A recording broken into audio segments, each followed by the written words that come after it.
Hormuz से Oman की खाड़ी तक टकराव अब और खतरनाक मोड़ लेता जा रहा है। अमेरिका ने ईरान के जहाज को कब्जे में लेकर बड़ा मैसेज दिया है, तो वहीं पर ईरान ने इसे समुद्री डकैती बताते हुए सीधा जवाब देने की चेतावनी दे दी है।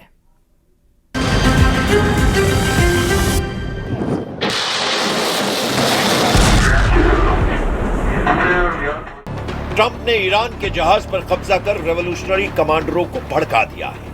अमेरिका ने ओमान की खाड़ी में ईरान के तौस्का जहाज को पकड़ रखा है। इससे भड़के ईरान ने ट्रंप की फोर्स को समुद्री डकैत कह दिया है, जबकि ईरान के जहाज को कब्जे में लेने के पीछे अमेरिका के अपने तर्क हैं। अमेरिका का कहना है कि ईरान के तौस्का जहाज पर अमेरिका ने प्रतिबंध लगाया हुआ है। अमेरिकी सेना के मुताबिक जहाज कथित तौर पर डुअल यूज सामान ले जा रहा था, यानी ऐसा सामान जो इंडस्ट्रियल के साथ साथ मिलिट्री इस्तेमाल में भी आ सकता है। वहीं ईरान के कमांडर ने दावा किया है कि वो अपने जहाज को दुश्मन से आजाद कराने के लिए तैयार है, लेकिन फिलहाल उन्हें जहाज पर मौजूद अपने नागरिकों की जान की परवाह है। जैसे ही उनकी सलामती की गारंटी मिलेगी, तौस्का जहाज से अमेरिका को मार भगाने की धमकी दी गई है।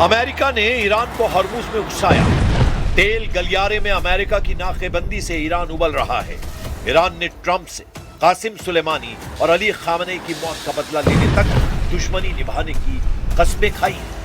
ईरान के कानून प्रवर्तन कमान के चीफ अली शिराजी ने ऐलान किया है कि जब तक ईरान ट्रंप से कासिम सुलेमानी का बदला नहीं ले लेता, युद्ध खत्म नहीं होगा। अगर सीज फायर समझौता होता भी है तो ईरान अमेरिका और ट्रंप के सामने झुकेगा नहीं।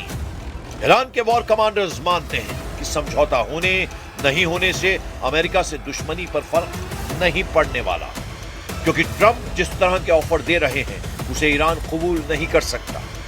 ट्रंप ने ईरान को नए प्रपोजल में 20 साल तक एटम बम नहीं बनाने को कहा है। इसके बदले वो 20 साल तक ईरान पर कोई हमला नहीं करेंगे। ट्रंप ने इस बार ईरान को $200 अरब फंड अनफ्रीज करने की डील दी है।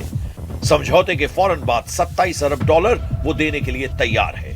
इतना ही नहीं, ट्रंप ईरान को ऊर्जा जरूरत के लिए यूरेनियम रखने की इजाजत भी देने के लिए राजी है। तो फिर ईरान किस बात पर भड़का हुआ है? क्या ये हॉर्मुज स्ट्रेट है?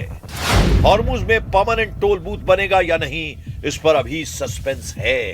ट्रंप यूरेनियम का खात्मा अमेरिका में करेंगे या ईरान में, ये भी साफ नहीं।